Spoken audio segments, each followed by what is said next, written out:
নমস্কার বন্ধুরা, শ্রাবণীর পাকঘরে সবাইকে স্বাগত। আজকে আমার রেসিপি আমোদি মাছের কালিয়া। তোমরা সবাই এই মাছটা খেতে ভালোবাসো কিনা জানি না, আমাদের বাড়িতে কিন্তু শীত পড়লেই দু একবার হয়েই থাকে। সব থেকে বেশি ভালোবাসে এই মাছটা ভাজা, বেসন টেসন দিয়ে খুব ভালো লাগে, তবে ঝালটাও খেতে মন্দ হয় না। মাছের মাথাগুলো ফেলে দিয়ে খুব ভালো করে বেছে নুন হলুদ মাখিয়ে নিয়েছি। এবারে কড়ার মধ্যে তেল দিয়ে অল্প অল্প করে মাছ দিচ্ছি ভেজে নেওয়ার জন্য। আমার ভিডিও এই মুহূর্তে যে বন্ধুরা ইউটিউব চ্যানেল থেকে দেখছো, প্লিজ চ্যানেলটিকে সাবস্ক্রাইব করে আমার পাশে থেকে যাওয়ার অনুরোধ রইল। পাশে থাকা বেল আইকনটা অবশ্যই প্রেস করে দিও, যাতে প্রথমেই যখন রান্না ছাড়বো তোমার কাছেই পৌঁছে যাব। আর ফেসবুক পেজ থেকে দেখছো বন্ধুরা, তাদের কাছে আমার একান্ত অনুরোধ, প্লিজ পেজটিকে ফলো করে দিও। মাছগুলো মুচমুচে করে ভেজে একটা প্লেটের মধ্যে এবারে আমি তুলে নিচ্ছি। এইভাবে যদি মুচমুচে করে ভাজা হয় না, ভাজা খেতেও দারুণ লাগে। তবে একটা কথা মাথায় রাখবে, এই মাছটা কিন্তু একটু নোনতা হয়।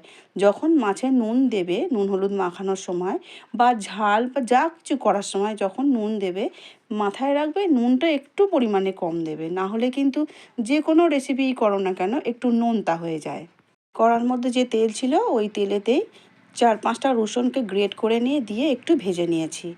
আর কেটে রাখা পেঁয়াজ কুচিও দিয়ে দিলাম। পেঁয়াজ আর রসুন একসঙ্গে মিশিয়ে নিয়ে খুব ভালো করে এবারে ভেজে নিতে হবে।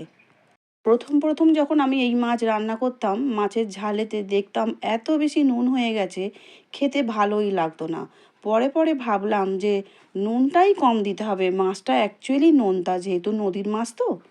কাঁচা পাকা টমেটো সরু সরু করে কেটে রেখেছিলাম, দিয়ে দিলাম পেঁয়াজ কুচির ওপরে। এবারে অল্প একটু নুন দিয়ে দিলাম, দিয়ে পেঁয়াজ রসুনের সঙ্গে টমেটোকেও ভেজে নিতে হবে। আমি যে এই রেসিপিটা করছি এতে টমেটোকে একেবারে গালিয়ে না ফেললেও চলবে। এবারে দিয়ে দিচ্ছি 1 চামচ হলুদ গুঁড়ো। ভাত দিয়ে খাওয়ার সময় এই কাঁচা পাকা টমেটোগুলো যখন পাতে ফেলবে, আর খেতে কিন্তু ভাত দিয়ে দারুণ লাগে। সেই জন্যই বলছি, একেবারে যদি গালিয়ে না দেওয়ার ইচ্ছা হয়, গালিয়ে না দিলেও চলবে। এবারে ঝাল অনুসারে 1 চামচ লঙ্কা গুঁড়ো দিয়ে দিলাম, দেখতেই পাচ্ছ। এবারে কিন্তু খুন্তি দিয়ে একটু তুমি ম্যাশ করেও নিতে পারো, আর খুব বেশি করলাম না আমি, দেখতেই পাচ্ছ। এবারে আমি পরিমাণ মতো জল দিয়ে দেব। জলটা দিয়ে খুব ভালো করে মিশিয়ে নিলাম। এবারে দিয়ে দেব কাঁচা লঙ্কা, মাথাগুলো একটু চিড়ে দিয়েছি। আর এবারে যে ভাজা মাছগুলো ছিল আমোদি মাছ, সেই ভাজা মাছগুলো ঝোলের মধ্যে দিয়ে দিচ্ছি।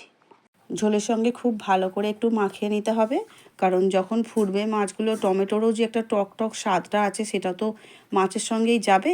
খুব ভালো করে এইভাবে মিশিয়ে নেব আর 2 মিনিটের মতন ভালো করে ফুটিয়ে নেব, কারণ এতটা ঝোল আমি রাখবো না, সেই জন্য। এখন দিয়ে দিলাম অল্প একটু গরম মশলা গুঁড়ো, দিয়ে আবারও খুব ভালো করে নাড়াচাড়া করে নিচ্ছি। আর খুব ভালো করে ফুটিয়ে নেব, বলেইছি যে জল আমি এতটা রাখবো না। দেখতেই পাচ্ছ রেডি হয়ে গেছে আমাদের আমোদি মাছের কালিয়া। একটা প্লেটের মধ্যে এবারে ঢেলে নিলাম, আর একটু ধনেপাতা ছড়িয়েও দিতে পারো, আমি দিলাম না, আমি এইভাবেই সাজিয়ে দিয়েছি। তাহলে চলো, দেখা হচ্ছে আগামী ভিডিও নিয়ে। খুব ভালো থেকো, সুস্থ থেকো সবাই। পুরো ভিডিওটা আমার দেখার জন্য অসংখ্য অসংখ্য ধন্যবাদ।